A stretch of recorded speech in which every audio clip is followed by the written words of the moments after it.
By sundown, the whole town had already decided Marisol Vega was finished. Dust moved through Dry Creek Hollow in long copper ribbons, and Marisol walked straight through it barefoot, a basket of onions and squash balanced on her head, her 5-year-old daughter keeping pace beside her, one small hand wrapped around her fingers. She was only 24, but hardship had already carved patience into her face. People looked at her the way towns look at women they expect to disappear, without speaking, without helping, and without hiding the judgment. Marisol felt every stare. She kept walking anyway. There had been a time when she thought marriage meant shelter. She married young, before she had learned how quickly tenderness could rot inside a weak man. When Alma was born, her husband stared at the baby, then at Marisol, as if she had handed him a sentence instead of a child. He called a daughter dead weight. He said she had failed him. By sunrise, he was gone, horse, saddle, pride, and all, leaving behind a crying newborn and a silence so deep it seemed to stain the walls. No one blamed him for leaving. In Dry Creek Hollow, men were allowed to vanish. Women were expected to remain useful. So Marisol worked. She went door to door selling whatever her hands could pull from the ground: onions, beans, squash, bitter greens in bad weeks, hope in smaller portions than anyone noticed. Hunger did not care about gossip, and Alma's breathing at night was reason enough to survive another day. But the patch of land she depended on was not hers. It belonged to Calvin Hargrove, the richest man for 50 miles, and the least merciful. His bargain had been simple enough to sound fair. 1 full year's payment, no delays, no stories, no excuses. Then the rain failed. The rose came up thin. Buyers started haggling like they could smell desperation on her skin. Month by month, the debt became the thing waiting for her at the edge of every sunrise. That afternoon, the air changed before the trouble arrived. Even the market seemed to go still. Hargrove's men found her near the well. One of them slapped the basket from her head. Vegetables rolled through the dirt she had spent months trying to outwork. Another stepped into her path, smiling in the lazy way cruel men do when they know the crowd will not interfere. Alma flinched and pressed against her mother's skirt. Marisol pulled the girl behind her and offered the coins she had. Too little, she knew, but everything she had managed to keep from hunger. The men laughed. Not because the money was small, because fear was. Marisol understood in one hard flash that this had stopped being about debt. It was about spectacle, reminding the town what happened to a woman with no husband, no land, and no one willing to stand beside her when power came calling in broad daylight. Then she heard hoofbeats. Not fast, not frantic, slow enough to sound deliberate. A dark bay horse entered the square, and the rider came with the unnerving calm of someone who had already measured the danger, and found it lacking. He swung down from the saddle without drama, tall, broad through the shoulders, weathered by sun and old grief. He looked like a man who had spent too many years speaking only when speech mattered. His name, Marisol would learn, was Silas Reed. He took in the spilled vegetables, the child, the men crowding too close. Then he asked, almost mildly, "Whose debt requires this much cowardice?" The first punch came from one of Hargrove's men, fast and stupid. Silas moved like the answer had been waiting inside him for years. He did not rage. He did not posture. He ended the fight the way a blacksmith ends weak metal, cleanly, with force where it counted. A wrist twisted, a shoulder driven back, a body dropped into the dirt. Marisol turned Alma's face into her dress before the last man stumbled away, cursing louder than he was bleeding. The square went silent. Not empty, silent. The kind of silence that arrives when people realize they have just watched power fail in public. Alma peeked around her mother's skirt and studied the stranger with open curiosity. "Are you alone too, mister?" The question was so small it should have vanished in the dust. Instead, it struck him clean through. Silas crouched until he was eye level with her. For a second, something unguarded crossed his face. Then he nodded once. Marisol saw it immediately, that he was not a hero riding in for applause. He was a lonely man who recognized the shape of loneliness in other people. He walked them home without asking permission to do more than that.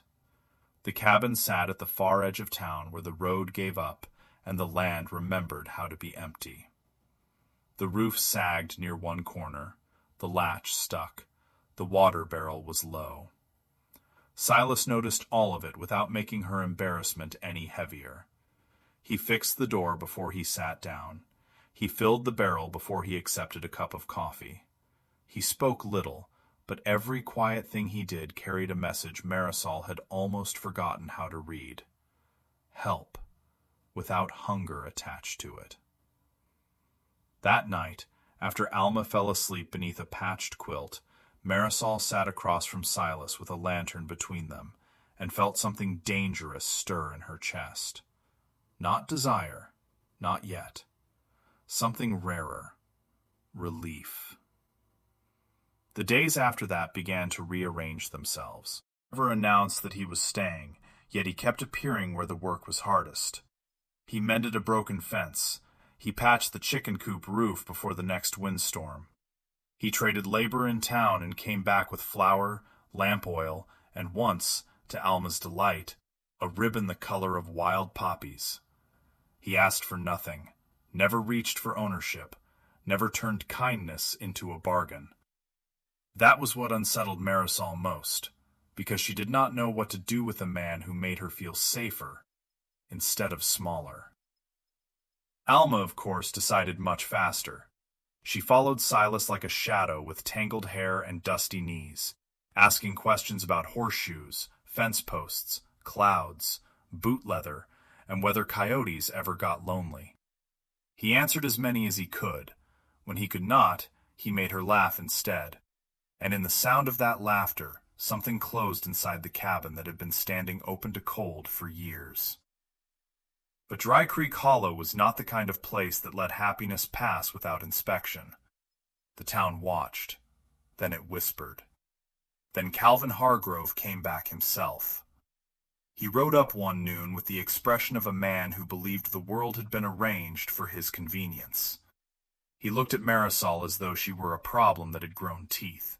He looked at Silas as though measuring the cost of making an example out of him. "The land is mine," Hargrove said, "and the debt is overdue." Marisol's hands went cold. For a heartbeat, all the old helplessness rushed back. The market square, the dirt, the laughter, Alma pressed against her side. Then Silas stepped forward. No grand speech, no threat, no performance. He took out the money and placed it in Hargrove's hand. "Then it's paid." Hargrove frowned, not because the debt was settled, but because dignity had denied him the ending he wanted. He had come for surrender, for pleading, for proof that fear still ruled this patch of earth. Instead, he got silence, exact payment, and two people standing side by side as if that had always been the natural order of things. He left with the money, and somehow that looked more like defeat than if Silas had thrown him from the horse. After that, the seasons did what seasons always do.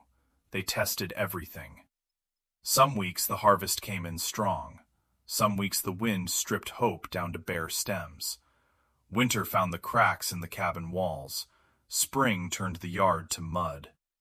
There were nights when old memories still reached for Marisol in the dark, and mornings when Silas went quiet in the way men do when the past pulls harder than they can explain.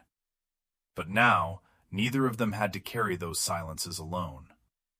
One evening, under a sky so wide it made the lamplight feel holy, Silas finally told her the parts he had kept buried.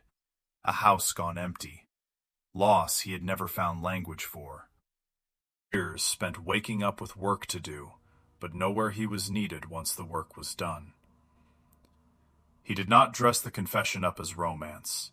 He did not speak like a man trying to win. He spoke like a man who was tired of surviving without belonging. "I don't know what future is promised to anybody," he said. "I only know that when I leave this place, it stops feeling like a life. And when I think of home now, I see you. I see Alma. That's the truth of it." Marisol looked at him for a long moment. Then she reached for his hand. She had survived abandonment, hunger, humiliation, the slow cruelty of being judged in public and dismissed in private. She knew what danger felt like. This was not danger. This was being chosen with open eyes. Their wedding was small enough to be missed by anyone who believed only loud things mattered. A preacher from the next settlement, two neighbors who had finally learned shame, open sky above them, dry grass moving in the wind, Alma scattering yellow wildflowers with both hands like she was trying to decorate the whole world at once. Marisol stood beside Silas with tears she did not bother hiding. Not tears of sorrow, not even tears of joy alone. Relief. The kind that comes when life stops asking you to prove every single day that you deserve to remain standing. And the truth is, marriage did not turn the world soft. It turned it shared. Morning chores were still chores. Crops still failed some years. Roofs still leaked. Alma still tracked mud into the cabin and asked impossible questions at the worst possible time. The town did not transform overnight into a congregation of kind souls. Some people kept their distance. Some kept their opinions. But those opinions no longer entered the house like weather. They stayed outside where they belonged. Inside there was work, and laughter, and a table with 3 chairs that no longer felt temporary. Marisol's hands changed first. They were still rough, still marked by labor, but they stopped trembling with the old panic of a person one missed payment away from ruin. She planted with patience now, not desperation. Silas built with the stubborn care of a man repairing more than wood. Alma grew between them with the fearless certainty children have when love finally becomes ordinary. Years later, when people in Dry Creek Hollow spoke of them, they no longer said poor Marisol, or that abandoned girl, or that stranger who interfered where he shouldn't. They said the Vega Reed place. They said the house near the mesquite line. They said the family that lasted. And if there is any mercy in this life, maybe it is this. Sometimes help does not arrive loudly. Sometimes it does not announce itself as rescue. Sometimes it comes on steady hooves, stands beside you in the dust, and refuses to treat your suffering like an opportunity.